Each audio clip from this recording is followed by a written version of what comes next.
सरस्वत्यै नमः। श्री गुरुभ्यो नमः। वक्रतुंड महाकाय सूर्यकोटि समप्रभ निर्विघ्नं कुरु मे देव सर्वकार्येषु सर्वदा सजयति सिन्दूरवदनो देवो यत्पादपङ्कज स्मरणं वासरमणिरिव तमसा राशिन्नाशयति विघ्नानाम् अविरलमदजलनिवहं भ्रमरकुलालिका सेवितकपोलम् अविमतफलदातारं कामेशं गणपतिं वन्दे। या कुन्देन्दुतुषारहारधवला या शुभ्रवस्त्रामृता या वीणावरदण्डमण्डितकरा या श्वेतपद्मासना या ब्रह्माच्युतशङ्करप्रभृतिभिर्देवैः सदा वन्दिता सा मां पातु सरस्वती भगवती निःशेषचाड्यापहा। ॐ नमस्तस्मै भगवते नारदाय महात्मने कामक्रोधविहीनाय ऋषीणां प्रवराय च। गुरुर्ब्रह्मा गुरुर्विष्णुः गुरुर्देवो महेश्वरः गुरुर्साक्षात् परब्रह्म तस्मै श्री गुरवे नमः। सदा सर्वदा योग तुझा घडावा तुझे कारणी देह माझा पडावा। उपेक्षू नको गुणवंतानंता रघुनायका मागणे पुंडलीकारदार विठ्ठल श्री ज्ञानदेव तुकाराम पंढरीनाथ भगवान की जय। माऊली ज्ञानेश्वर महाराज जगद्गुरु तुकाराम महाराज की जय। महान साधु श्री मोरया गोसावी महाराज की जय। अंबा माता की जय। अवधूत चिंतन श्री गुरुदेव दत्त मंगलमूर्ति मोरया। जय जय रघुवीर समर्थ।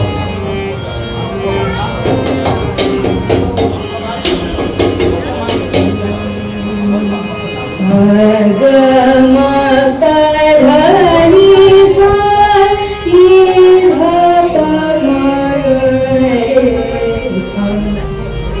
राम कृष्ण हरि जय जय राम राजा राम राम कृष्ण हरि जय जय राम राजा राम राम कृष्ण हरि जय जय राम कृष्ण हरि जय जय राम राजा राम राम कृष्ण हरि जय जय राम।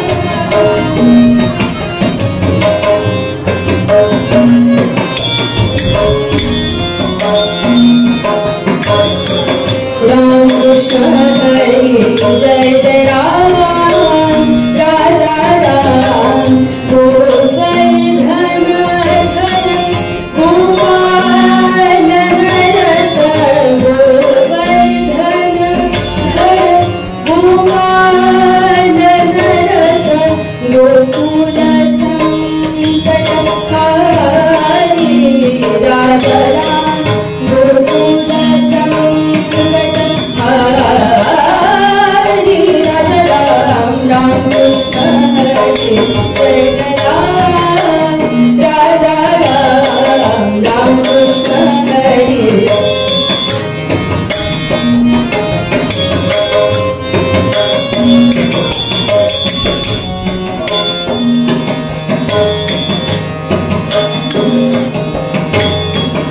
गोवर्धन धर गोपाल नरत गोवर्धन धर गोपाल नरत गोकुल संकट हारी राजा राम गोकुल संकट हारी राजा राम राम कृष्ण हरि जय जय राम राजा राम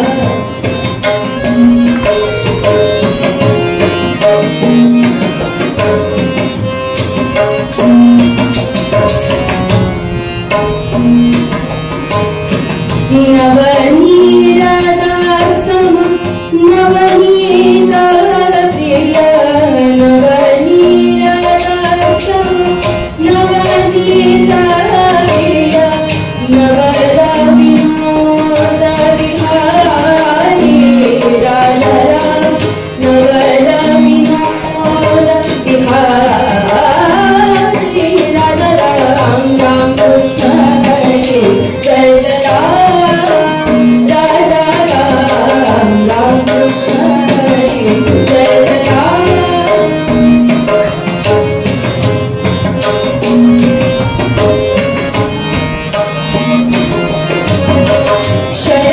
शरणागत दीना चरणी शरणागत दीना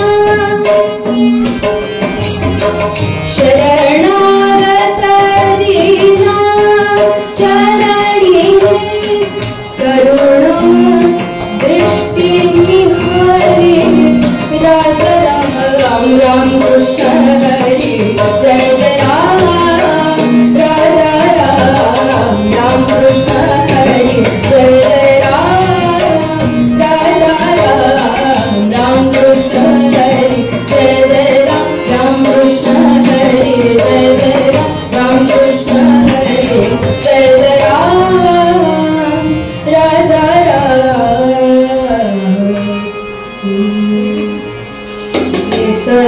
सद्गुरुराया कीर्तनी ये सद्गुरुराया राया ये सद्गुरुराया कीर्तनी ये सद्गुरुराया राया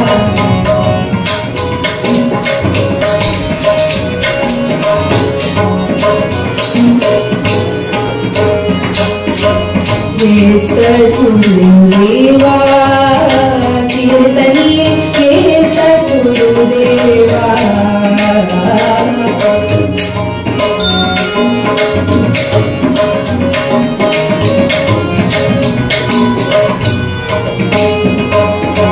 मती मंद में काहिच नेणो मती मंद में काहिच नेणो सांख्य अथवा न्याय श्रीहरि सांख्य अथवा न्याय श्रीहरि ये सद्गुरुराया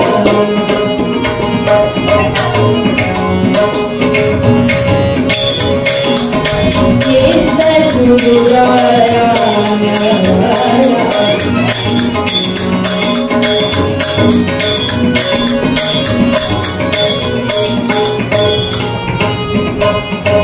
दीन परी मनास वाटे दीन परी मनास वाटे दीन परी मनास वाटे इच्छा तव गुण गाया कीर्तनी इच्छा तव गुण गाया कीर्तनी ये सद्गुरुराया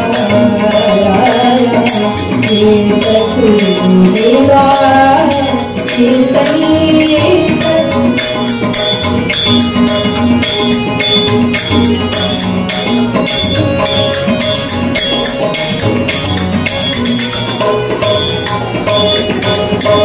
जनार्दन सद्गुरुदेव विनवी जनार्दन सद्गुरुदेव विनवी जनार्दन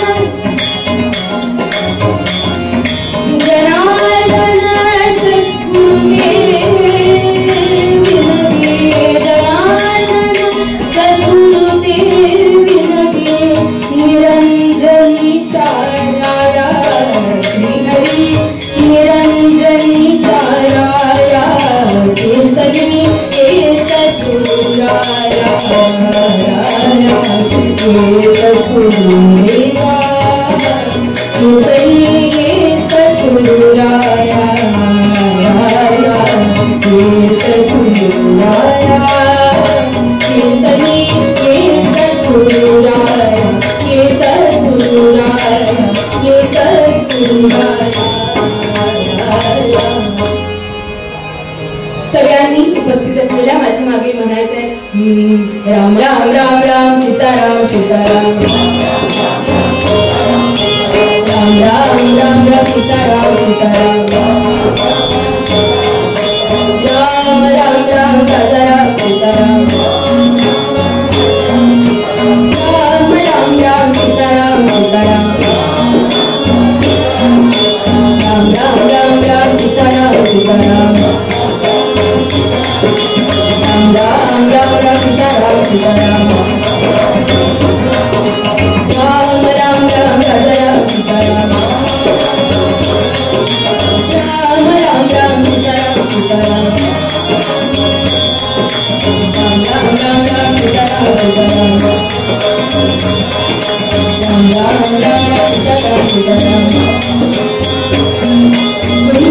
कुंडलीकवरदा हरिकाल श्री ज्ञानदेव तुकाराम पंढरीनाथ भगवान की जय मंगलमूर्ति मोरया जय जय रघुवीर समर्थ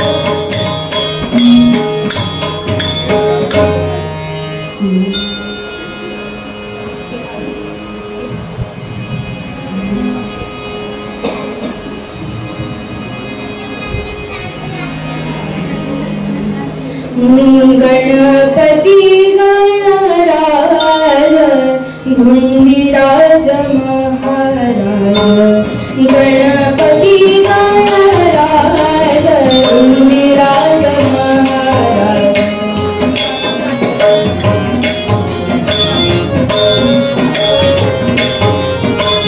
गणपति गणराज धुंडिराज महाराज चिंतामणि मोरेश्वर या वीण नागिकार चिंतामणि मोरेश्वर या वीण नागिकार गणपति गणराज धुंडिराज महाराज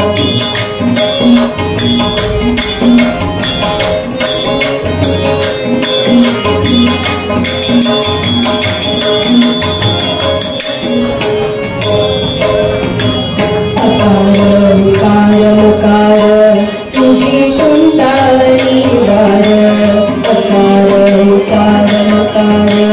तुझी सुंदरी वार ब्रह्मा विष्णू महेश तरी तुझे अवतार ब्रह्मा विष्णू महेश तरी तुझे अवतार गणपति गणराज धुंडिराज महाराज गणपति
श्रोतेहो,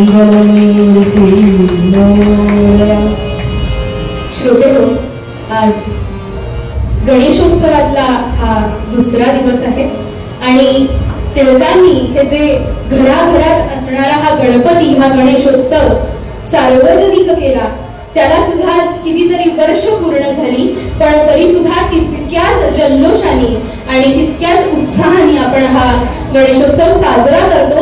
याचं कारण हेच आहे की आपलं जे अधिष्ठान आहे, आपली जी देवता आहे, तीच इतकी खरं तर तिचं महत्व आणि तिचं स्थान इतकं उच्च आहे की तो अबाधित राहण्याचं कारणच तो गणपती आहे. म्हणून समर्थ म्हणतात, गणपती गणराज धुंडीराज महाराज चिंतामणी मोरेश्वर नाही काज.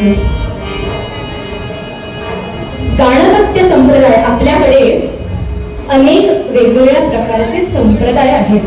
मग शैव संप्रदाय असेल, शाक्त संप्रदाय असेल, वैष्णव संप्रदाय असेल आणि गाणपत्य संप्रदाय असेल. जे शंकराची उपासना करतात आणि शंकराची भक्ती करतात ते शैव उपासनेतील भक्त असतात. जे भगवान महाविष्णूंची उपासना करतात ते वैष्णव संप्रदायातले असतात. शाक्त म्हणजेच देवीची उपासना करणारे हे सर्व शाक्त आणि गणपतीची उपासना करणारे हे गाणपत्य. आता या गाणपत्य संप्रदायातले जे अलीकडचे पण आपण त्यांना अतिशय महत्वाचं स्थान गाणपत्य संप्रदायाने दिलेलं आहे ते म्हणजे ज्यांची समाधी चिंचवडला आहे असे श्रीमन महासाधू श्री मोरया गोसावी स्वामी महाराज. त्यांच्याविषयी उल्लेख करताना चाल थोडी परिचित आहे पहा, पण त्यांच्याविषयी उल्लेख करताना सुभाषितकार असं म्हणतात,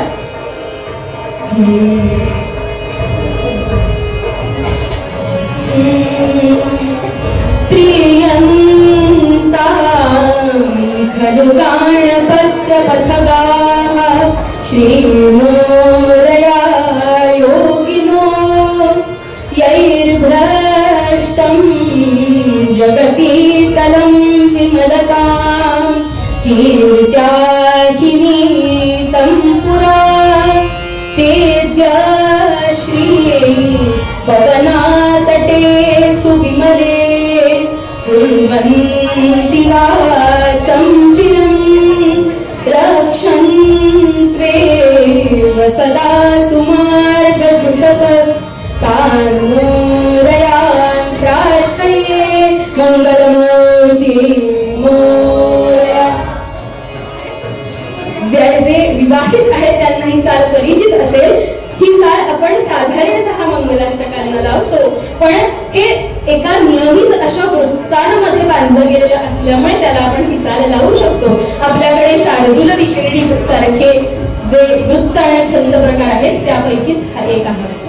आणि याच गणपतीची उपासना आपण करत असताना जेव्हा अष्टमी विनायकांबद्दल उल्लेख करतो तेव्हा पुन्हा आपण ही चाल पाहतो की स्वस्ति श्री गणनायकम गजमुखम मोरेश्वरम सिद्धिदम. आपल्याला अष्टविनायकातले सगळे गणपती माहितीच आहेत, पण हे या गाणपत्य संप्रदायाची काही मुख्य स्थानं असं आपण म्हणू शकतो. हे महाराष्ट्रातले अष्टविनायक झाले, पण त्या व्यतिरिक्त भारतातही मुख्य 8 विनायक 8 गणपती आहेत, त्यांचं अधिष्ठान आहे. आणि या भगवंताबद्दल सांगत असताना, भगवंताचा उल्लेख करत असताना, त्याचं गुणगान गात असताना समर्थ म्हणतात, गणपती गणराज धुंडीराज महाराज चिंतामणी मोरेश्वर या वीण नाही काज. आता ज्या गणपती बद्दल बोलायचंय, पण जे बोलतायत ते कोण आहे? समर्थांचा अधिकार फार मोठा आहे. समर्थांविषयी असं म्हणतात,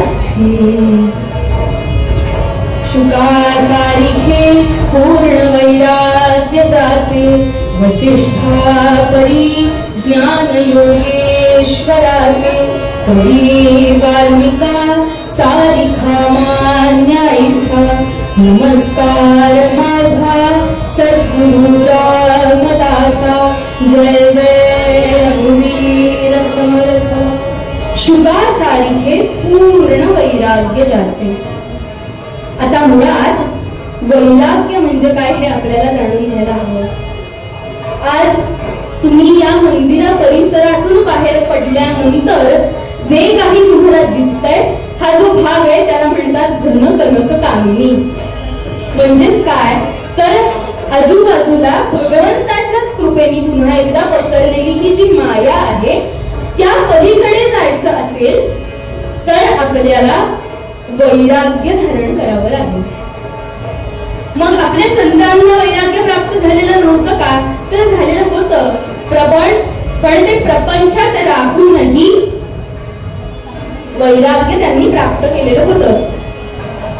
आणि आपल्याला तुकाराम महाराजांसारखे माहितीच आहे की संसारात राहूनही सगळं धान्य लुटवलं हो, स्वतःला उपाशी राहायची वेळ आली, पण तरी सुद्धा हे माझ्या पांडुरंगाचं काम आहे, माझ्या पांडुरंगाचं कार्य आहे. आणि हे सगळे जे त्याचे भक्त आहेत हे लोक आहेत ते माझे सवंगडी जरी असले तरी त्या पांडुरंगाचे भक्त आहेत, ते कसे बरं उपाशी राहून चालेल. म्हणून स्वतः उपाशी राहायला लागलं तरी बेहत्तर. पण असे प्रपंचात राहून वैराग्य प्राप्ती झालेले अनेक संत या महाराष्ट्राला लाभलेले. पण तरी सुद्धा जेव्हा आपण म्हणतो की अकार उकार मकार तुझी शुद्धा अनिवार ब्रह्मा विष्णू महेश तरी तुझेच अवतार. समर्थ काय म्हणतात की अकार उकार आणि मकार हे तीन काय येतो. आपण जो ओंकार म्हणतो त्या ओंकारासाठीच्या या तीन मात्रा आहेत अ उ आणि म. आणि केवळ या मात्रा नसून या तीन अवस्था आहेत. अकार उकार आणि मकार म्हणजे जागृत अवस्था. त्यानंतर तुम्ही आम्ही सगळेजण पाहतोय जागृत स्वप्न आणि सुषुप्ती. सुषुप्ती म्हणजे गाढ झोप. म्हणून अ उ आणि म हा म किती हलकासा येतो पहा बरं ओंकारामध्ये. आणि त्याच्या पलीकडचं जे आहे ते म्हणजे तुरीय ब्रह्म. मग या ब्रह्माची प्राप्ती करायची असेल तर या तीनही अवस्था मला प्राप्त करायला लागतील. त्यांच्यावर विजय मिळवावा लागेल, त्यांच्यावर मात करावी लागेल. कारण आपण आता सगळेजण जागृत अवस्थेमध्ये आहोत, त्यामुळे ही जी काही हालचाल चालू आहे ती आपल्याला दिसते. पण अशा काही सुप्त घटना आपण जागे असताना ज्या पाहिलेल्या असतात अनेकदा आपल्याला त्याच स्वप्नावस्थेत दिसतात. कारण आपण अर्धवट जागे असतो, ती पूर्ण झोप नाही, म्हणून ती स्वप्नावस्था. त्याच्या पुढची कुठली आहे तर सुषुप्ती अवस्था. सुषुप्ती अवस्था म्हणजे गाढ झोप, ज्याच्यामध्ये आपण काय करत असतो हे आपल्याला कळत नाही, म्हणून रात्री झोपतो आणि सकाळी उठतो. या मधल्या कालावधीमध्ये काय घडलं हे आम्हाला माहिती नाही. आणि त्याच्या पलीकडची म्हणजे तुरीय ब्रह्माची अवस्था जी वैराग्याची अवस्था आहे. म्हणून त्रिगुणे तू गुणातीत सत्व रज आणि तम हे जे तीन गुण आहेत त्या तीनही गुणांच्या त्रिगुणे तू गुणातीत अतीत आहेस, त्याच्या पलीकडचा आहेस. नाम रूप विरहित तरी सुद्धा आपण त्याची सहस्त्र नामं घेतो का कारण त्या नामांमध्ये वेगवेगळ्या प्रकारच्या लीलांचं वर्णन केलेलं आहे. जसं आपण कृष्णाला सुद्धा मधुसूदन पद्मनाभ अशी वेगवेगळी जी नावं दिलेली आहेत त्याचं कारण काय आहे तर मधु आणि कैटभ यांचं जेव्हा महाभयंकर युद्ध झालं भगवंताशी तेव्हा त्या मधु आणि कैटभापासून पृथ्वीवरच्या सगळ्या लोकांना ज्यांनी वाचवलं, ज्यांनी तारलं, ज्यांनी रक्षण केलं, अर्थात तो रक्षण करताच आहेत महाविष्णू. आणि म्हणून मधुसूदन म्हणजे रक्षण करणारा. अशी त्याची कितीतरी वेगवेगळी नाव आहेत. तशीच या गजाननाची सुद्धा आहेत. म्हणून गणपती गणराज धुंडीराज महाराज चिंतामणी मुरेश्वर या वेळ नाही लाज. बघा, समर्थांनी पहिल्याच ओळीमध्ये गणपतीची अनेक नावं सांगितली. याचं कारण काय, तर स्वरूप रूप एकच असलं तरी सुद्धा वेगवेगळी नावं दिली, कारण वेगवेगळ्या वेळी वेगवेगळ्या भक्तांच्या उद्धारासाठी भगवंतांनी अवतार धारण केलेला आहे. गणपती म्हणजे शिवगणांचा अधिपती असा तो गणपती. म्हणून आपण सगळ्यात आधी कोणत्याही कार्याच्या आधी काय करतो, तर गणपतीला वंदन करतो. वक्रतुंड महाकाय सूर्यकोटी समप्रभ निर्विघ्नं कुरु मे देव सर्व कार्येषु सर्वदा. आम्ही जे काही हे कार्य आरंभ केलेलं आहे ते पूर्ण होऊ देत म्हणून आम्ही त्याची प्रार्थना करतो. आणि जे गुरुजी असतील, पौरोहित्य करत असतील, त्यांना माहितीये की सुरुवातीला आपण गणपतीची प्रार्थना करतो. आणि कुठे कुठे करतो, विद्यारंभे विवाहे च प्रवेशे निर्गमे तथा संग्रामे संकटे च विघ्नस्तस्य न जायते. विद्यारंभे, सुरुवातीला आपल्याला लहानपणी, पूर्वीच्या काळी अर्थात, आता तरी आपल्याला गणपतीचा कोणीही शिकवत नाही, गाढवाचा शिकवतील तुम्ही. पण सुरुवातीला श्री गणेशाय नमः या वाक्याने पाटीवरती लिहायला शिकवलं जायचं. म्हणून विद्यारंभे विवाहे च, मगाशी सांगितलं तसं गणपतीच्या नामोल्लेखानेच तुमच्या विवाह हा जो 16 संस्कारातला एक संस्कार आहे त्याची सुरुवात होते. प्रवेशे निर्गमे तथा, तुम्ही प्रवेश करत असतानाही गणपतीचं नाव घ्यायचंय आणि निर्गमे म्हणजे घरातून बाहेर पडत असतानाही भगवंताचं नाव घ्यायचंय. संग्रामे संकटे चैव, संग्रामे म्हणजे युद्धाच्या प्रसंगी जेव्हा तुम्हाला कोणत्या तरी कामासाठी बाहेर निघायचंय, काहीतरी प्राप्त करण्यासाठी निघायचंय, तेव्हा सुद्धा भगवंताचीच आराधना सांगितली. आणि म्हणून मगाशी जो उल्लेख केला की मधु आणि कैटभ यांच्याशी भगवान लढतायत पण एकटेच आहेत की नाही. मधु आणि कैटभ हे 2 आहेत राक्षस, अर्थात ते तमोगुणी आणि भगवंताच्या कानाच्या मळातून निर्माण झालेले. पण तरी सुद्धा त्यांनी इतका हाहाकार माजवलेला होता की त्यांना मारण्यासाठी आणि सृष्टीचं रक्षण करण्यासाठी भगवंतांनी त्यांच्याशी युद्ध केलं. मग हे जे युद्ध केलं त्यावेळी महाविष्णू हे शंकरांकडे आले की मी एकटाच लढतोय रे, मधु आणि कैटभ हे दोघं आहेत, त्यामुळे एकदा मधु लढतोय एकदा कैटभ लढतोय, पण मी एकटाच लढतोय. भगवंतांना विश्रांतीच नाही. आणि म्हणून जेव्हा शंकरांकडे आले महाविष्णू, तेव्हा शंकरांनी सांगितलं की या बाबतीत मी काहीही करू शकत नाही, तू गणपतीची म्हणजेच माझ्या पुत्राची उपासना कर. आणि त्यानंतर भगवंतांनी महाघोर असं तप केलं आणि त्यानंतर महाविष्णूंना सिद्धिविनायक प्राप्त झाला. तो सिद्धिविनायक म्हणजेच सिद्धटेकचा गणपती. आणि म्हणून तो उजव्या सोंडेचा आहे, अर्थात उजव्या सोंडेच्या गणपतीला सिद्धिविनायक असं म्हणतात, कारण रिद्धी आणि सिद्धी या ज्या 2 बाजूला बसलेल्या आहेत भगवंताच्या. आणि म्हणून उजव्या बाजूला म्हणजेच सिद्धीकडे जेव्हा सोंडेचं मुख असतं, तोंड असतं, त्यावेळी तो सिद्धिविनायक होतो आणि तो प्राप्त झाला. त्याच्याकडे वर मागितला आणि त्यानंतर मधु आणि कैटभ यांच्या बरोबरचं युद्ध भगवंत जिंकले. म्हणून संग्रामे संकटेशैव या बाबतीत तर काही सांगायलाच नको. लोकांना फक्त आणि फक्त संकट आल्यानंतरच भगवंत आठवतो, त्या व्यतिरिक्त काही आठवत नाही. जेव्हा काहीतरी महासंकट आलंय, कोणीतरी आजारीच आहे, पैशांची कमतरता आहे, आरोग्य सुधारत नाहीये, तेव्हा विचारांना काय करू दे. पण जेव्हा सगळ्या सुखसोयी आहेत तेव्हा आम्हाला भगवंत आठवत नाही. म्हणून संग्रामे संकटे चैव विघ्नस्तस्य न जाणते. आणि हा अकार उकार मुकार असलेला भगवंत याच्याविषयी तुकाराम महाराज पण काय म्हणतात हो? ओंकार प्रधान रूप गणेशा, ओंकार प्रधान रूप गणेशा,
जेव्हा संत एखाद्या गोष्टीचा उल्लेख करतात तेव्हा ते सांगतात माझं नाही बरं काय वेदांनी सांगितलं.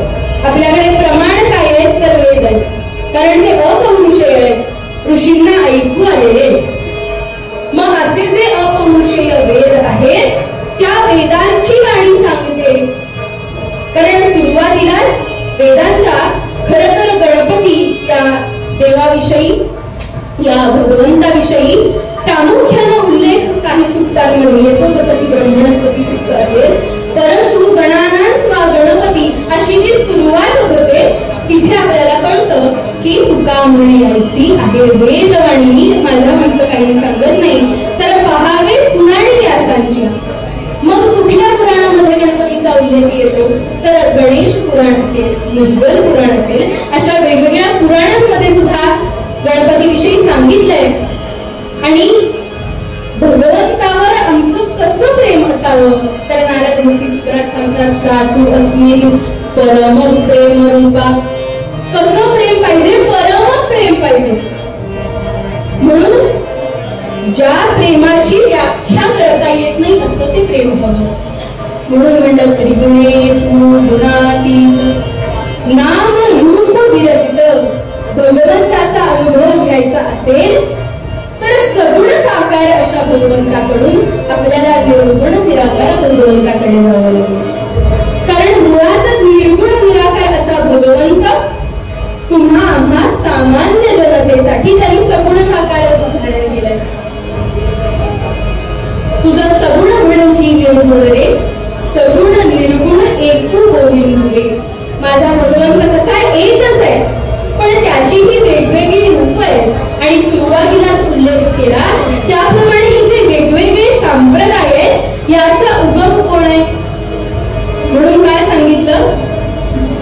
तुका म्हणे ऐसी आहे वेदवाणी पहावे पुराणे व्यासांची. आणि म्हणून ओंकार प्रधान रूप गणेशाचे हे तिन्ही देवांचे जन्मस्थान. ब्रह्मा विष्णू आणि महेश यांच्याही आधी हा आपला गणपती विराजमान आहे. याचं कारण काय?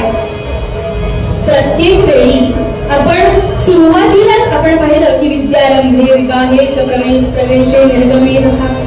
पण हे सगळं असलं तरी शेवटी आपण गणपतीचं नाव घ्यायचं नाहीये. तुम्ही वेगवेगळ्या आपल्या महाराष्ट्राला अनेक नाट्य संगीताची आणि आपण जर साहित्याकडे गेलो, आपल्याकडे 4 वेद, 18 पुराण, 10 उपनिषद या व्यतिरिक्त सुद्धा जे वेगवेगळ्या कवींची साहित्य आहेत, कालिदास असेल, भास असेल, अश्वघोष असेल, यांसारखे जे साहित्यिक आहेत ते सुद्धा कोणत्याही साहित्य निर्मितीच्या आधी मंगलाचरण करतात. मंगल आचरण म्हणजे काय, तर मुळातच आम्ही भगवंताचं स्मरण करून कोणतीही गोष्ट आरंभ केली तर ती आम्ही चांगली भावना ठेवूनच पूर्ण करू, आणि तो सोबत आहे ना म्हणल्यावर ते पूर्ण होणारच आहे. आणि म्हणून आपण नाटकांमध्ये सुद्धा नांदी पाहतो. पंचकुंड नरवुंड मालधरा, पंचकुंड नरवुंड मालधरा, पार्वतीश हरी रमितो, पार्वतीश हरी रमितो,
आणि शाकुंतलाच्या सुरुवातीलाही त्यांनी याचा उल्लेख केला. म्हणून पंचतुंड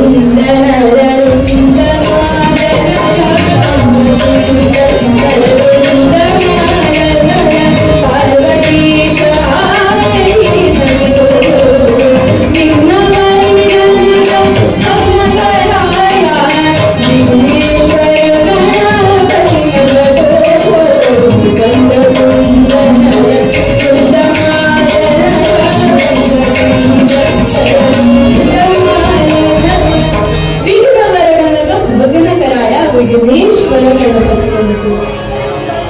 माझ्या गणपतीची उपासना करणं साधी गोष्ट नाही. का? कारण चिंतामणी मोरेश्वर या वेळ नाही काज. आता पुन्हा एकदा समर्थांचे शब्द आहेत, त्यामुळे या वेळ नाही काज असं म्हणण्याची गरज का बरं पडली? एखादी गोष्ट जेव्हा आम्ही आत्मसात करण्याचा प्रयत्न करतो तेव्हा गुरु सद्गुरु जे काही सांगतील ते आम्हाला परम असलं पाहिजे. म्हणून या वेळ नाही काज. जर माझी वेदवाणी सांगते, जर व्यास पुराणातून सांगतात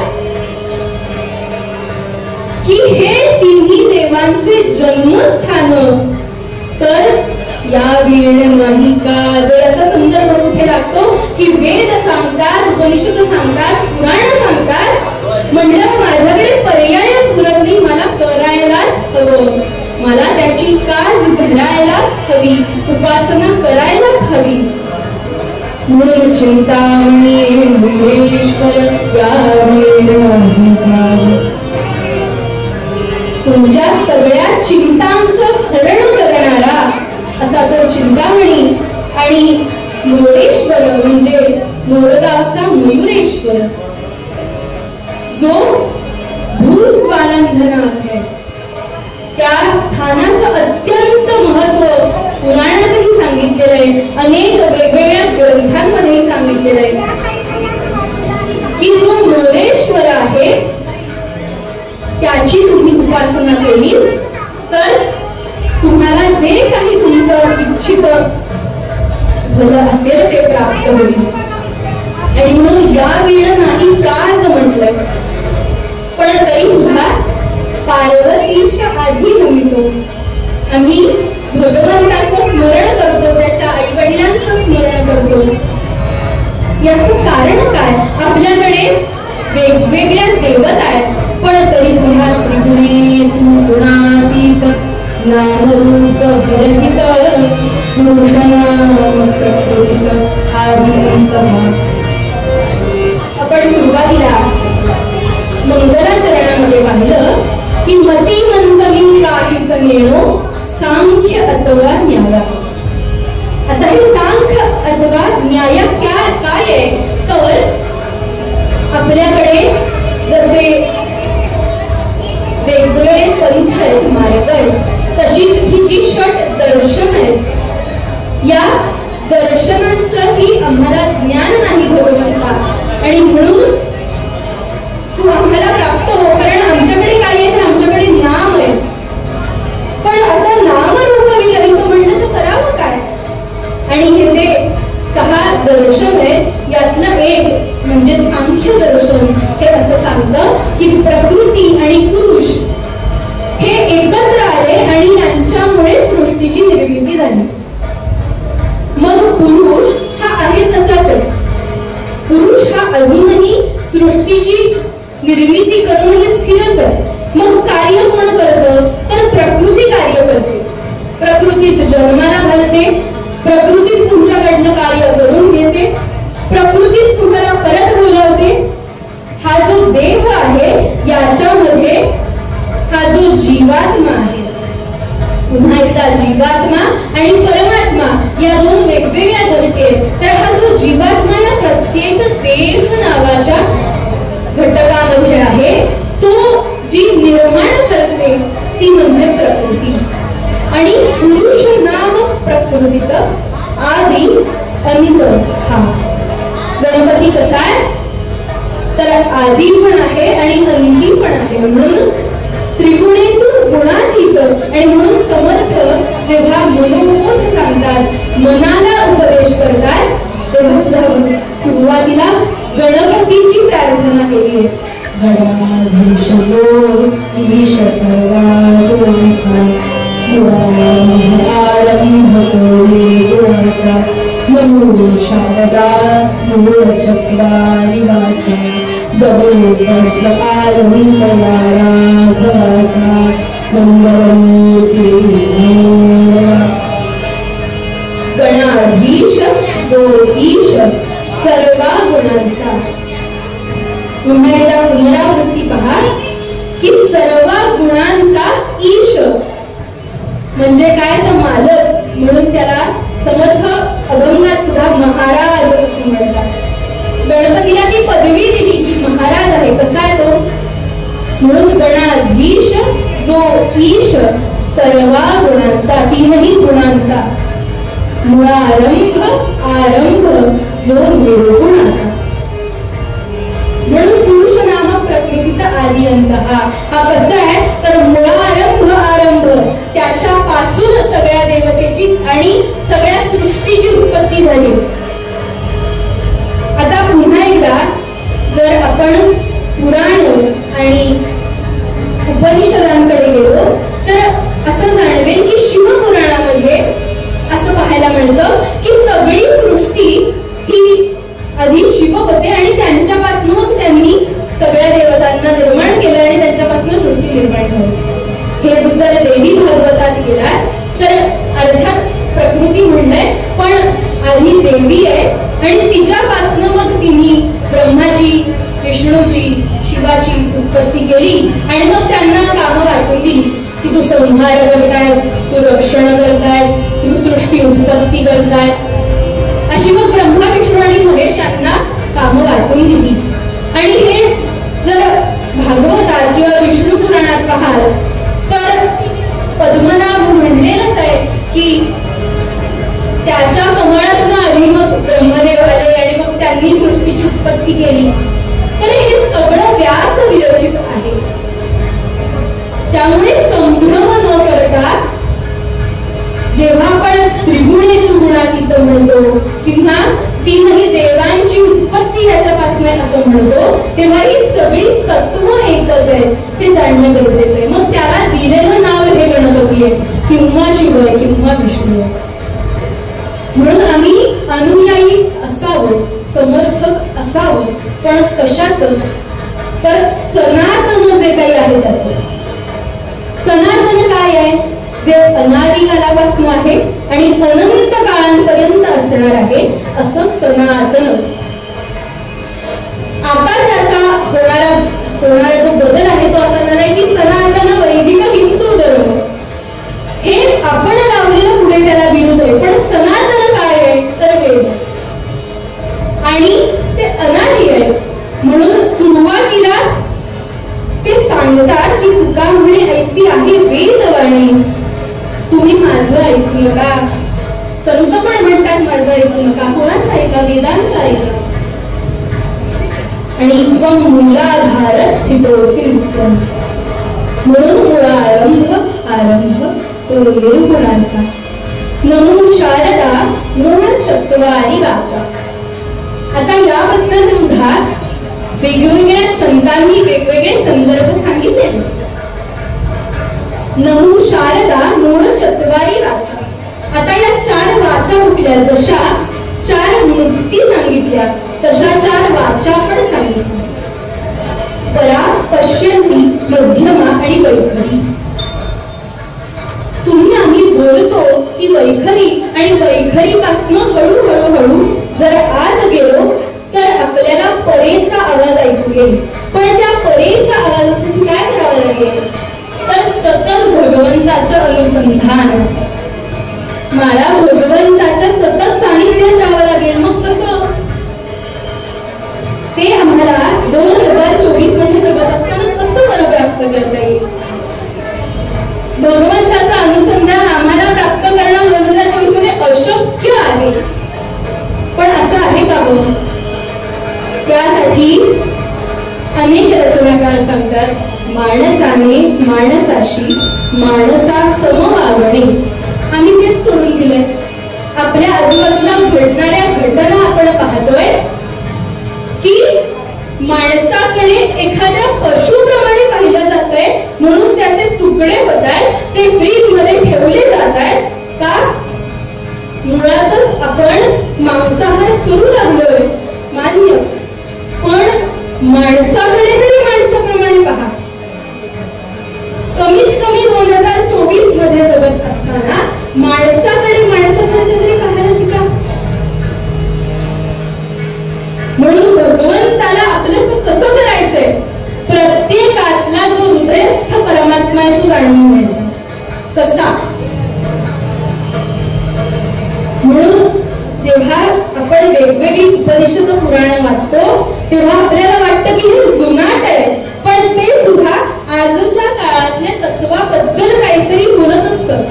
सगळ्या संतांची आणि व्यास तर अर्थातच खूप महान आहे, त्यांची दूरदृष्टी आहे, ते तुम्हाला आजसाठी समर्पक काही ना काही सांगतात. आणि त्या पलीकडे जाऊन जे सोपं आहे ते नाम आहे ते केवळ घ्या. म्हणून संत सांगतात बाकी काही नाही जमलं, तुम्हाला वेदातली कर्मकांड जमतीलच असं नाही. का? कारण रोजचं जीवन आहे, धकाधकीचं जीवन आहे, त्यातनं कधीही वेळ काढून तर उठता बसता कार्य करता बदली राम नाम घेता वेळ लागतो काय, वेळ लागतो काय, वेळ लागतो काय, श्रीराम बोला, श्रीराम बोला, श्रीराम बोला, चिन्मय सांगते बोला, नका जन्म, चिन्मय सांगते बोला, नका जन्म, पुन्हा नाही पुन्हा नाही पुन्हा नाही तुम्ही मंत्र श्रीराम बोला, श्रीराम बोला, श्रीराम बोला, तुम्ही मंत्र तुमचं जे काही आराध्य दैवत असेल त्याचं नाम घ्या सांगितलं. कारण चिन्मय सांगती लोका घालवू नका जन्म फुका. तुम्हाला माहितीये का हो की पुन्हा हा जन्म हा मनुष्य जन्म प्राप्त होईल की नाही?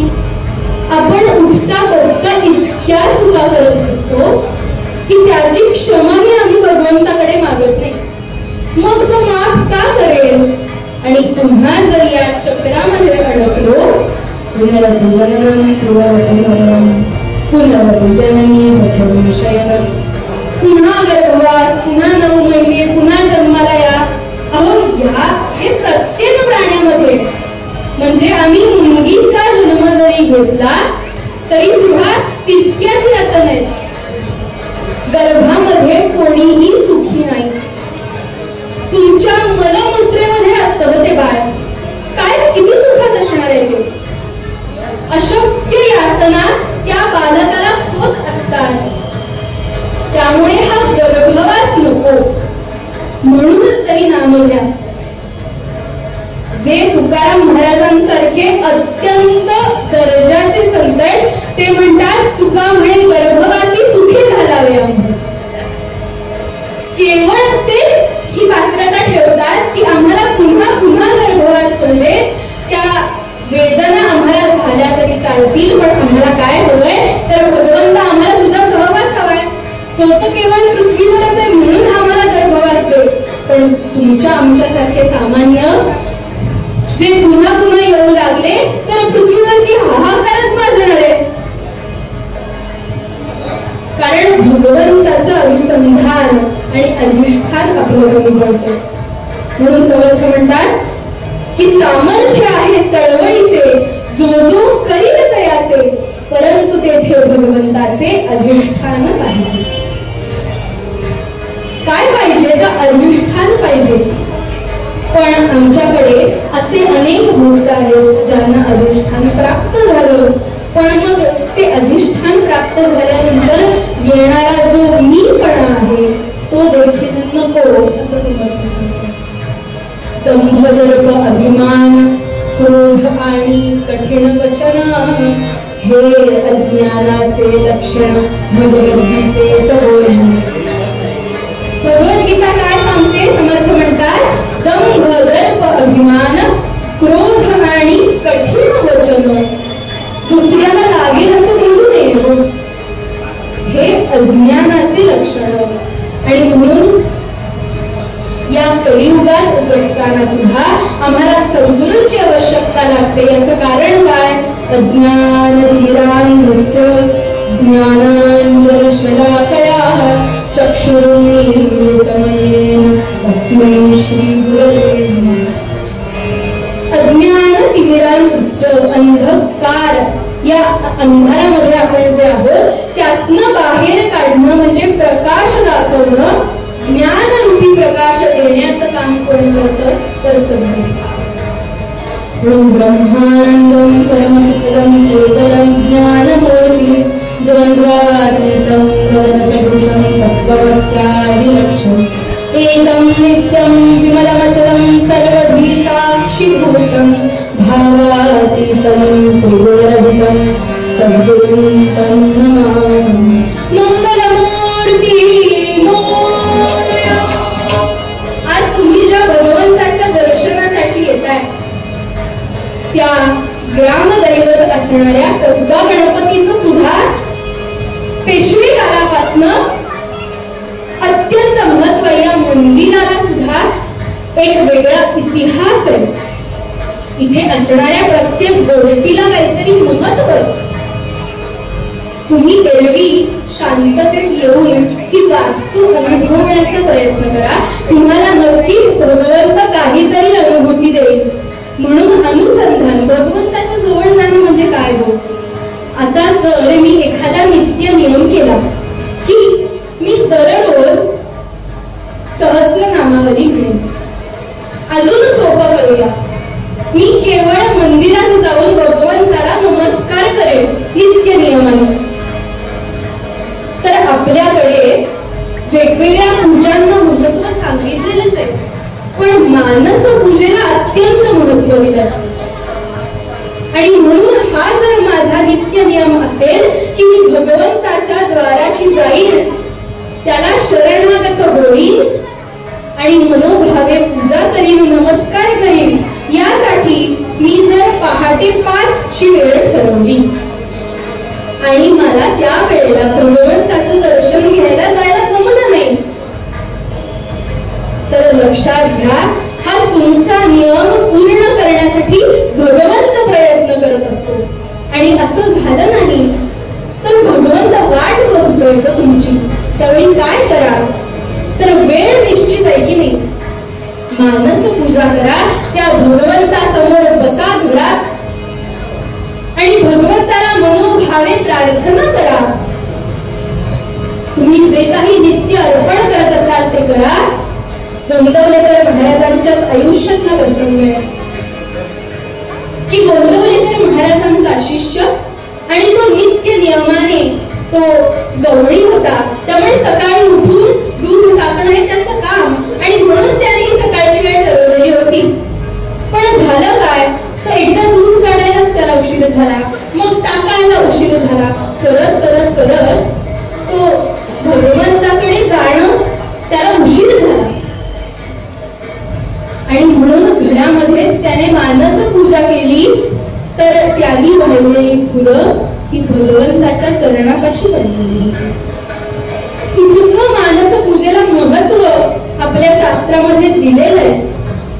त्यामुळे एखादी गोष्ट करायची असेल तर मनापासून करा. याचं कारणच ते की मनापासून केलेलं हे भगवंतापर्यंत पोहोचतं, मग ते चांगलं असो वा वाईट.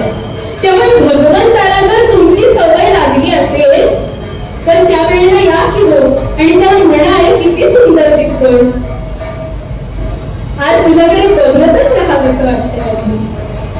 तो भगवंत काय तुम्हाला आपलं असं करणार नाही. म्हणून त्रिगुणे तू गुणातीत नाम रूप विरहित पुरुष नाम प्रकृतीत आदिअंतः. तुमच्या समोर कोणत्याही प्रकारची मूर्ती नाहीये, पण केलेली माणसं पूजा पोहोचली की नाही, म्हणून त्याला त्रिगुणे तू गुणातीत म्हणतात. आणि म्हणून समर्थ म्हणतात सच्चिदानंद देवा आदि अंत तुझसी ठावा, दास म्हणे वरद धावा कृपा दृष्टी हा. भगवंता तुझ्याकडे एकच मागणं आहे रे, ही जी तुझी कृपा दृष्टी आहे ना ती आमच्यावरती ठेव. आणि ती नसेल, भगवंताचं अधिष्ठान नसेल तर आमची चित्तवृत्ती आहे ना ती हलते. म्हणून योगसूत्रात म्हणणं योगश्चित्तवृत्ती निरोध.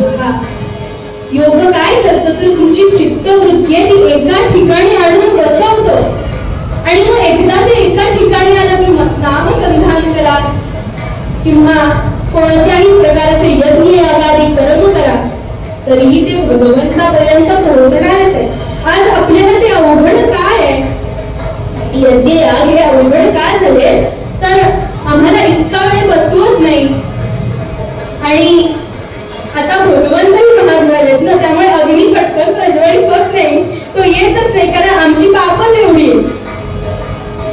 त्यामुळे अतिशय प्रयासाने त्याला बोलवावं लागतं आणि अग्नी आल्याशिवाय इतर देवतांपर्यंत पोहोचणारच नाही ती ओढ. त्यामुळे वेदांमध्ये सगळ्यात जास्त सूक्त ही अग्नीची, कारण अग्नीशिवाय कोणतंही कार्य होत नाही. आणि म्हणून आपण असं म्हणालो की अज्ञान तिमिरांधस्य ज्ञानांजन शलाकया, हे ज्ञान रूपिणी जी ज्योती आहे ती आपल्याला सद्गुरू देतात. म्हणून सच्चिदानंद देवा, पुन्हा त्याच्याच कडे मागितलं की आम्हाला कृपा दृष्टी. नाही तर काय होतं की आम्ही भरकटत जातो, आम्ही वाईट गोष्टींसाठी उपासना करायला लागतो. कारण आज आपल्याकडे अथर्ववेदात सुद्धा इतकी जी जे अभिचारण मंत्र सांगितलेले त्याचा उपयोग करून अनेक वाईट कृत्य करणारेही लोक आहेत. पण त्याचेही चांगले अर्थ काढून चांगल्या कर्मांसाठी त्याचा वापर केला तर निश्चितच आपल्याला त्याची योग्य अशी फलप्राप्ती होऊ शकते. एका पदामध्ये असं म्हटलंय, जेथोनी उद्गार प्रसवे ओंकार, जेथोनी उद्गार प्रसवे ओंकार, जेथोनी उद्गार प्रसवे ओंकार, तुझी भाषी कसे रे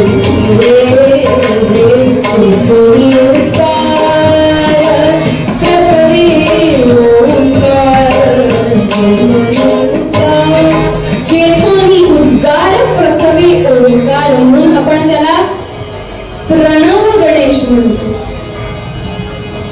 आणि याची उपासना केली तर काय फलप्राप्ती होते हे आपण आख्यानामध्ये पाहूया. आणि मूळ पदात तुकाराम महाराज म्हणतात, समर्थ म्हणतात, गणपती गणराज हुंडीराज महाराज, गणपती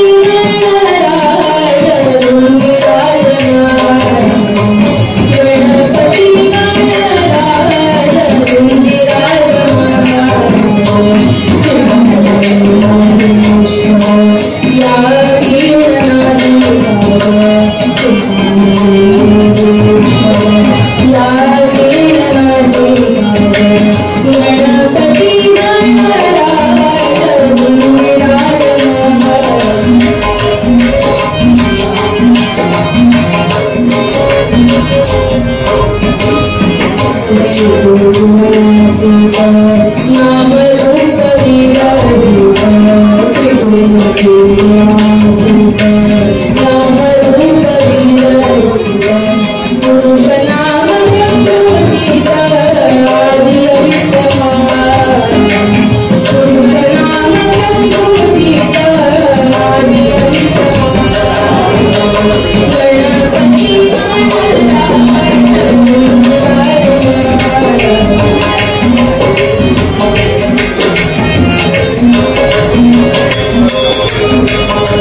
शिवं उमासुतं शोकविनाशकारकं नमामि विघ्नेश्वरपादपङ्कजं मंगलमूर्ती मोरया गणपती बाप्पा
भजन करूया सर्वांनी जोरदार दोन्ही टाळ्या वाजवायच्या आणि मुखानं नाम घ्यायचंय. मंगलमूर्ते विघ्नहरा मंगलमूर्ते विघ्नहरा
प्रेक्षक नवीन आहे, पण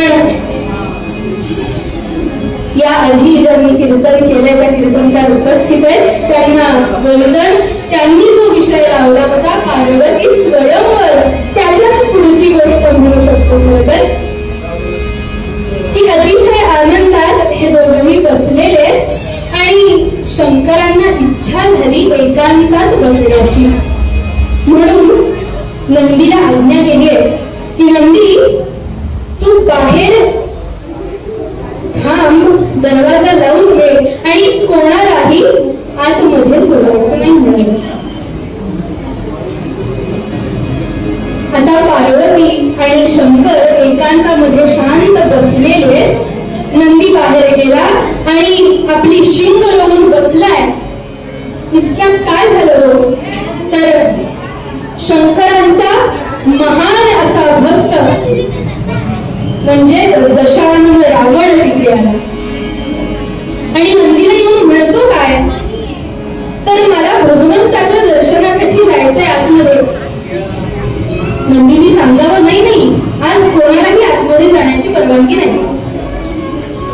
अरे मी नित्य नियमाने भगवंताच्या दर्शनासाठी येतो, तुला माहिती आहे, मला जाऊ दे बरं. नाही, आज आतमध्ये जायचं नाही. का जायचं नाही, मी सांगतो ना म्हणून जायचं नाही. आता वास्तविक पाहता भगवंतांनी आदेश केलेला होता, पण हा म्हणतो मी सांगतो ना म्हणून जायचं नाही. तू कोण सांगणारा असं म्हणून त्याला इतक्या जोरात ढकललं की नंदी लांब वर जाऊन पडला आणि हा पुन्हा आतमध्ये जायला निघणार. इतक्यात अरे तुला सांगितलं ना दशानना नको आत जाऊस, भगवंताची आज्ञा आहे, भगवंतांना एकांत हवाय, कुणालाही आत जायला परवानगी नाही. अरे मग असं सांगायचंच ना, कोणालाही आत जायला परवानगी नाही हे भगवंतांनी सांगितलंय ना. भगवंताची आज्ञा नसताना मी कशाला हट्ट करीन त्यांना भेटायचा असं म्हणून तिथेच दारात ठाण मांडून बसला. आता दशानन रावण भिप्पाड असा कर्मठ ब्राह्मण तो आणि बसला आणि भगवंताचं नामस्मरण करायला लागला. ओम नमः शिवाय, ओम नमः शिवाय. आणि या आधी सुद्धा त्यांनी भगवंताला असंच नामस्मरण आणि ध्यान करून प्राप्त करून घेतलंच होतं. अगदी भगवंतांकडनं त्यांचं आत्मलिंग सुद्धा मिळवलेलं होतं. अशा दशाननाला भगवंताला प्राप्त करणं काय अवघड आहे. इकडे हा मनापासून, पुन्हा एकदा बघा की मनाचं सामर्थ्य आणि मनापासून भगवंताचं नाव घेतोय, तिकडे भगवंतांना कुठे एकट्याला करमतंय. त्यांचा एकांत भंग पावला आणि भगवंत या दशानना समोर येऊन उभे राहिले. कसे होय भगवंत, जय शंकरा गंगाधरा, जय शंकरा गंगाधरा, जय शंकरा गंगाधरा, गौरीधरा गंगाधरा, गौरीधरा गंगाधरा,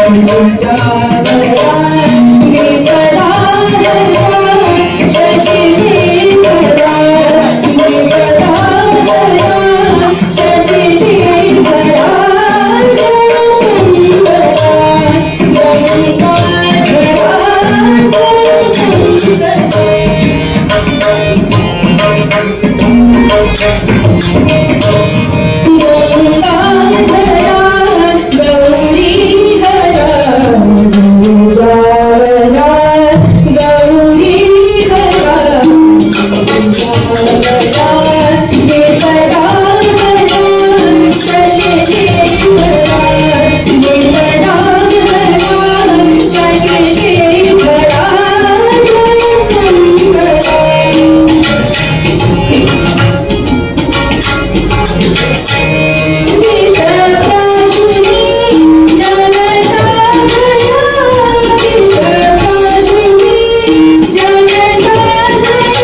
कृतार्थ झालो.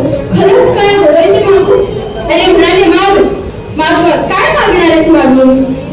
भगवंता मी मागेन ते द्याल ना? अरे काय मागणार आहेस तू? तुला हवंय ते देईन. आता या आधी सुद्धा त्याने प्रयत्न केलेला होता, पण यावेळी त्याचा मानस वेगळा होता बरं. भगवंताला म्हणाला, भगवंता मला तुमची पत्नी पार्वती द्या. आणि पार्वती द्या म्हणल्यानंतर भगवंत म्हणाले, तथास्तु, जा घेऊन जा. इतक्या सहजासहजी पत्नीला देऊन टाकतात म्हणजे काय? पार्वती चिडलीच. मी इतकं तप करून कंदमुळं फळं पानं खाऊन यांना प्राप्त करून घेतली आणि माझ्या मनाचा क्षणभरही विचार न करता मला देऊन टाकली. काय अर्थ काय या वागण्याचा? रावण हा पार्वतीकडे जननी माता म्हणूनच पाहत होता आणि लंकेमध्ये त्याला शक्तीपीठ स्थापन करायचं होतं. आणि म्हणून या मानसाने त्याने पार्वतीला मागितली होती.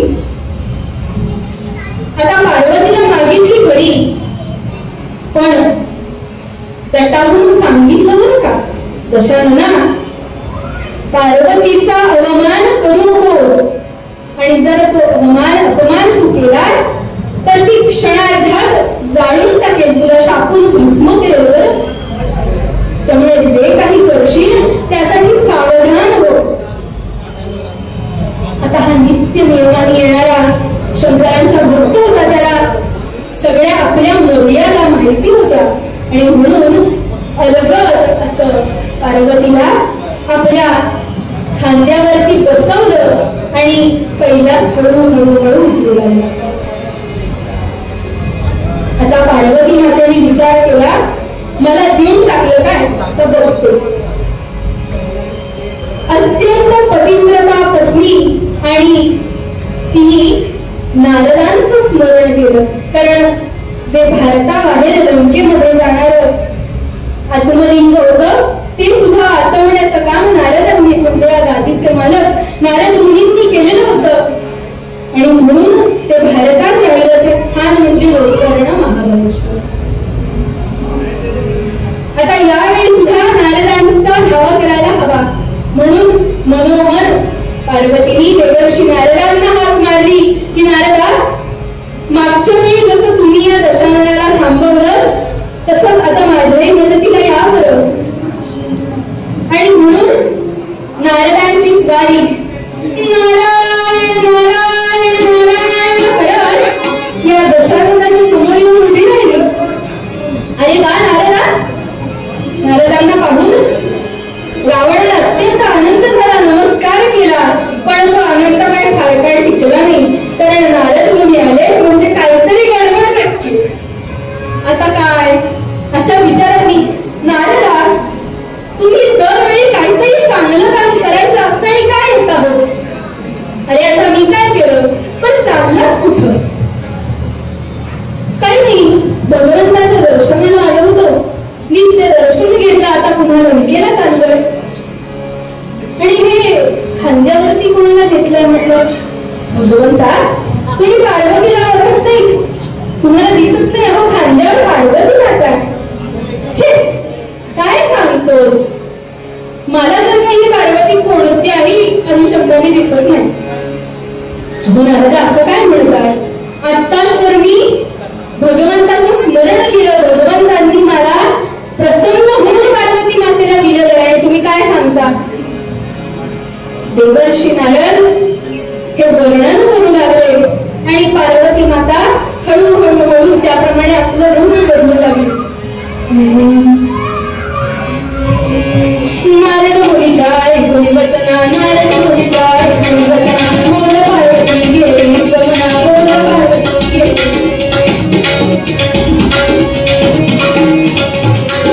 नारद मुनीच्या ऐकून वचना, बोल पार्वती गेली स्वमना.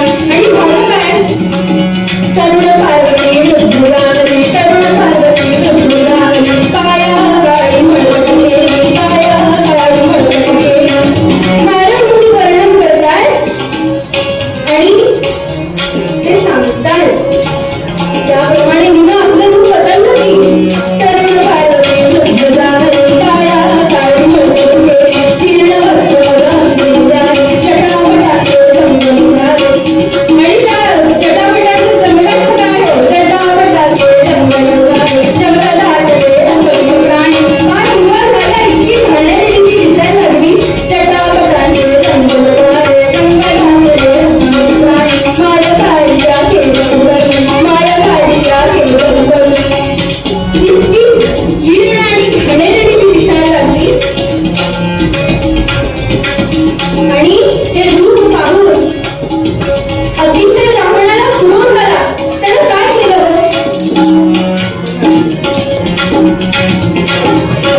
दात घाणेरडे नख वाटलेली, केसांचे अगदी जटा झाल्या, त्यात प्राणी झाले आणि हिने आपली विद्युत अशी अवस्था करून घेतली आणि हे सगळं वर्णन ऐकलं आणि पार्वती मातेला दाणकन आपटली. खाली आपटल्यानंतर पाहतो तो काय पार्वती माता. दशानना त्यांनी काहीही वर्णन करू देत, पण तुला तर माहिती होतं ना रे की तुझ्या खांद्यावर पार्वती माताच बसली आहे. तू काय विश्वास ठेवलास? तू माझा अपमान केलेला आहेस, तू माझा अवमान केलेला आहेस. त्यामुळे आता मी काय तुझ्या बरोबर यायची नाही. चल जा नाहीतर शापून जाळून टाकेन तुला. त्याने शर्मेने मान खाली घातली आणि दशानन निघून गेला. आपलं इथलं काम संपलं. नारदांना कळलं आणि पार्वती मातेला वंदन करून नारद मुनी नारायण नारायण नारायण करत स्वारी निघून गेली. पण पार्वती माता म्हणाली, जा घेऊन जा म्हणतात काय, आता यांना दाखवतेच. म्हणून आहे तिथेच ठाण मांडून बसली. आता काही दिवस उलटून गेले, पण शंकरांना काही करमे ना पार्वती शिवाय. म्हणून यांनी एका मागून एक आधी नंदीला पाठवलं की नंदी जा बरं पार्वती मातेला घेऊन ये. नंदी आला पार्वती मातेकडे. म्हणतो माते, नाथांना तुमच्या वाचून करमत नाहीये, हो चला बरोबर. तेव्हा पार्वती मातेनी नंदीलाच समजवलं, शंकरांनी हे जे काही केलं हे योग्य आहे का सांग बरं. नाही नाही भगवंतांचं चुकलेलंच आहे. चुकलंय की नाही? मग बस बरं इथे, मी बिलकुल वर यायची नाही. आता नंदीला बसवलं, पण मागून वीरभद्र आला. वीरभद्र म्हणाला, माते आपण चलावं असं काय करता? वीरभद्रालाही समजवलं की वीरभद्रा, भगवंताचं हे वागणं चुकले आहे, तुला पटतंय की नाही? तो पटतंय, मग बस बरं इथे असं म्हणून नंदीच्या बाजूला राईनीत बसवले. त्यानंतर कार्तिक स्वामी आले. माते वडिलांना करमत नाहीये, चल ना ग, किती दिवस हा राग धरशील? अरे स्वतःच्या पत्नीला त्या दशरथाला देऊन टाकली, हा काय अर्थ आहे? मला सांग, तुझ्या वडिलांचं चुकलंय की नाही? खूप चुकलंय, पण तू मोठ्या मुलांना माफ कर करत आहे ना, चल ना ग. हे मुळीच शक्य नाही, तुला पटतंय की नाही त्यांचं चुकलंय, बस बरं असं म्हणून वीरभद्राच्या शेंगणी कार्तिकही बसला. आणि आता गजाननांची स्वारी आली. तुडू तुडू धावत भगवंत पार्वती मातेला कैलासावरती नेण्यासाठी आले. आणि झालं काय तर गणपतीला सुद्धा सांगितलं की गजानना, अरे तू विघ्न करता आणि इतका बुद्धीचा अधिपती तू, आणि तुला इतकं कळत नाही की तुझे वडील चुकीचं वागले, तू त्यांचं समर्थन करण्यासाठी आलायस. माते असं नाही ग, त्यांच्या बरोबर आम्हाला सगळ्यांना पण करमत नाहीये, चल ना बरोबर असं म्हणून लाडानी तिची विनवणी करतोय की चल ना ग, त्यांना करमत नाहीये तसं आम्हालाही करमत नाहीये. आता पार्वती माताच ती आदिशक्ती आणि तिने ह्यालाही सांगावं की त्यांचं चुकलंय हे तुला पटतंय की नाही. मग बस बरं इथे असं म्हणण्याआधी भगवंतांनी बालरूप धारण केलं आणि रडायला लागले, गडाबडा लोळायला लागले. आणि पार्वती मातेचं मातृत्व जागं झालं. पार्वती मातेनी गजाननाला मांडीवरती घेतलं आणि त्याचं रडणं शांत व्हावं म्हणून त्याला अंजारतीये, गोंजारतीये, पण हा काही वेळा शांतच बसेना. अगदी व्याकुळ झाली आणि त्याला म्हणते, का रडतोसी बाळ मला तू सांग, काय म्हणतोस ते बाळा, सांग ना रे मला. का रडतोसी बाळ मला तू सांग, तुझं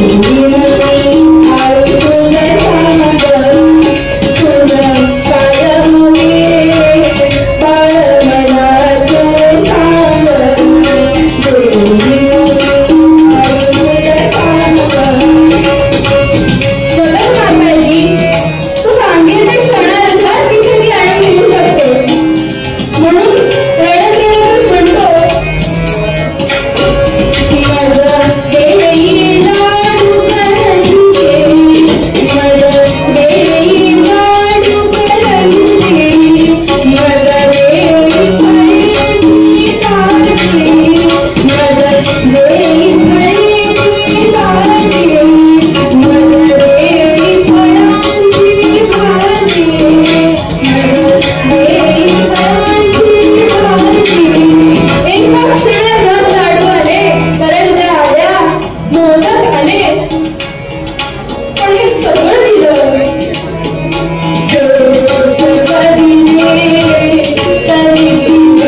मातृत्व तिचं जागृत झालंय आणि आता मात्र तिचे हृदय कळकळत हो.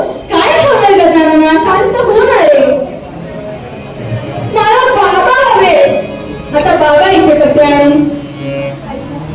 त्यासाठी मात्र कैलासावरतीच जायला हवं आणि मला बाबा हवेत सांगितलं म्हणून सगळ्यांची स्वारी घेऊन पार्वती कैलासावरती आली. अखेर हे इतर कोणीही करू शकलं नाही, पण आपला गजाननच करू शकला. सगळ्यांची स्वारी कैलासावरती आली. पार्वती मातेला अतिशय आनंदाने सगळ्यांनी घरामध्ये घेतलं, आतमध्ये घेतलं. सगळेजण नमस्कार करतायत, पार्वती मातेची माफी मागतायत. शंकरांना अतिशय आनंद झाला. पार्वतीकडे पाहिलं आणि अगदी स्मितहास्य आलं चेहऱ्यावरती आणि म्हणाले, पार्वती, शंकराची जी इच्छा होती ती मी जाणली ग. त्याचा हेतू वाईट नव्हता. त्याला लंकेमध्ये शक्तिपीठ स्थापन करायचं होतं म्हणून मी तुला देऊन टाकली. अहो, त्या दुष्ट दुर्जनाला मला द्यायची काय गरज होती? तुम्हाला म्हणजे खरंच भोळे शंकरा, कुणालाही तथास्तु म्हणत बसता. पार्वतीचा राग काही गेलेला नव्हता. पण आमचे भगवंत कसे? भाळी अर्धचंद्र माथी शुक्रगंगा लिंपिले सर्वांगा चिता बसले. आणि पूर्वरंगात आपण जो विषय पाहिला की वैराग्य. अहो, स्मशानात राहतात, अजून काय हवंय? सगळं काही आहे त्यांच्याकडे, सगळ्या प्रकारची संपत्ती आहे, पण तरी सुद्धा वैराग्य धारण केलं. आणि अशा शंकरांना म्हणाली की यापुढे तथास्तु म्हणा, तुमच्या भक्तांना काय हवं ते द्या हो, पण पत्नीला देऊन टाकू नका. पत्नीला काय हो म्हणता? पार्वतीचा राग शंकरांना कसा घडवायचा हे माहिती आहे. आणि शंकरांच्या केवळ स्मितहास्यानं तिचा राग निघून गेला. पुन्हा एकदा शंकरांच्या बाजूला जाऊन बसली आणि सर्व शिवगण भक्तगण गणपती समोर आहे. सर्वांनी भगवंताची उपासना केली. कैलास राणा शिवचंद्र मौळी भणेंद्र माता कारुण्य सिंधू भलदुःखारी तुझी शंभो मदतोरधारी नमः पार्वती पदये हर हर हर महादेव. भगवंताचं स्मरण केलं, भगवंतांना नमस्कार केला. पण हे सगळं घडलं कुणामुळे? तर त्या गजाननामुळे घडलं. आणि आपला गजानन कसा आहे? त्रिगुणे तू गुणातीत नाम रूप विरहित पुरुष नाम प्रकृतीत आदी अंत. भगवंताला जाणून घ्यायचं असेल, त्याच्या रूपाला जाणून घ्यायचं असेल तर केवळ मातीने साकारलेल्या या मूर्तीमध्ये अडकू नका. आमची वेदवाणी सांगते, पहावे उराणी व्यासांची साहित्य वाचा, वेगवेगळ्या गोष्टींचा अनुभव घ्या. जितकं साहित्य वाचाल, चिंतन कराल आणि तो सच्चिदानंद भगवंत परमात्मा तुम्हाला प्राप्त झाल्याशिवाय राहणार नाही. पण आम्हाला काय करायचं? त्याच्या नामाचा छंद लावून घ्यायचा. पुन्हा एकदा सूर पुढे ओळखती आली की काय करायचं तर छंद लावून घ्यायचा. माझ्या मना लागो छंद नित्य गोडी गोविंद हा जनिवनी म्हणे एका जन्मले. काय करायचंय तर त्या नामाचा छंद लावून घ्या. केवळ आकृती न अडकता माझ्या आतमध्ये जो जीवात्मा आहे, परमात्मा आहे, भगवंत आहे. आपल्याकडे जसं वेगवेगळ्या संप्रदायांचा उल्लेख केला तसा जो दत्त संप्रदाय आहे त्यांची आणखी वेगळी परंपरा आहे. त्यांच्याकडे पादुकांना महत्व आहे. तसं आपण गणेशोत्सव साजरा करतोय. सगळे सार्वजनिक हे जे गणेशोत्सव मंडळ आहेत ती सुद्धा जागरूक झाली आहेत. मागच्या वर्षीपासून वेगवेगळ्या मंदिरांचे देखावे केले जातात. कसबा गणपतीलाच मागच्या वर्षी मोरगावच्या मंदिराची रचना होती, यावेळी सिद्धटेकची आहे. दगडूशेठचं आपण पाहिलं तर राम मंदिराची जी अयोध्येतली प्रतिकृती आहे ती साकारलेली होती मागच्या वर्षी. तसंच आपण हा जो इतिहास आपल्याला लाभलेला आहे, भारताला लाभलेला आहे, त्या सर्व मंदिरांचा आपल्या वेद उपनिषद आणि पुराणांचा अभ्यास करूया. खरंच भगवंत नाम म्हणजे काय हे या सर्व ग्रंथांमध्ये. म्हणून माऊलींच्या एवढ्या मोठ्या ज्ञानेश्वरीच्या सुरुवातीला सुद्धा नामदेव महाराज म्हणतात एक तरी ओवी अनुभवावी. त्यामुळे अनुभवण्यावरती भर द्या, केवळ कृतीत न आणि आपल्या आचरणातून इतरांना सहाय्य करून, चांगलं आचरण करून, वेगवेगळ्या तीर्थयात्रा करून, चांगल्या स्थानांना भेट देऊन, चांगल्या लोकांना भेटून, चांगल्या लोकांची प्रवचन कीर्तन ऐकून आपल्याला या नववधा भक्ती सांगितलेल्या श्रवणम कीर्तनम विष्णू स्मरणम पादसेवनम अर्चनम वंदनम दास्यम सख्यम आत्मनिवेदनम. आत्मनिवेदनापासून जरी सुरुवात केली तरी सुद्धा आज आपण श्रवणापर्यंत का होईना एवढं पोहोचलेलो. भगवंताचं स्मरण करूया. आणि ज्या गजाननामुळे हे शक्य झालं तो गजानन त्याची काज धरली आणि म्हणून पार्वती मातेला तो घेऊन जाऊ शकला. या गजाननाविषयी समर्थ म्हणतात की या वेळी नाही काज म्हणून त्या भगवंताची गणेशोत्सव अजून पुढे आहे. आज दुसराच दिवस आहे. त्यामुळे जेव्हा जेव्हा भगवंतासमोर जाल तेव्हा एकच मागणं मागा की आमच्याकडनं चांगलं कार्य घडू दे, देशसेवा वेद सेवा घडू दे आणि आमची ही जी सेवा आहे ती तुझ्यापर्यंत पोहोचू दे. तुझे आशीर्वाद असेच आमच्यावरती राहू दे, कृपा दृष्टी आमच्यावरती ठेव. आणि समर्थ मूळपदात आपल्याला हे सांगतात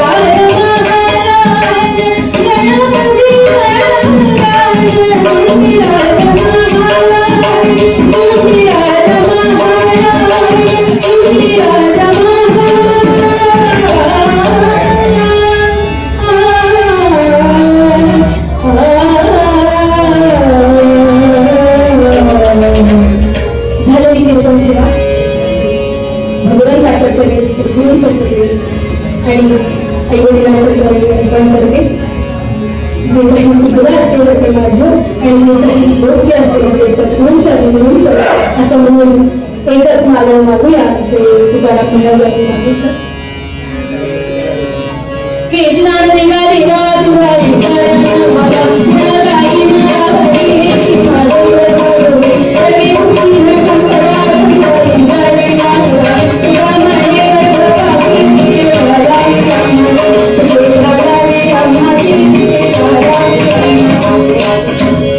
त्यानंतर आरती होईल. त्यामुळे सर्वांनी सुखकरता दुःखकरता वार्ता विघ्नाची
देव कसबा गणपतीचे सर्व विश्वस्त आणि दिली त्याबद्दल मी पुन्हा एकदा त्यांचे धन्यवाद देते आणि अशीच सेवा करून घेत राहावी म्हणून त्याच्यासमोर नतमस्तक आहे. ज्या ठिकाणी मन जाय माझे त्या ठिकाणी निज रूप तुझे मी ठेवितो मस्तक ज्या ठिकाणी तेथे तुझे सद्गुरु पाय बोली उपासनेला गुणसार लागे गुरुदेव संतास सदा नमावे सत्कर्म योगे वैभार गावे सर्वामुखी मंगल बोल पावे. जय जय रघुवीर समर्थ मंगलमूर्ती मोरया सद्गुरुनाथ महाराज की जय. जय जय.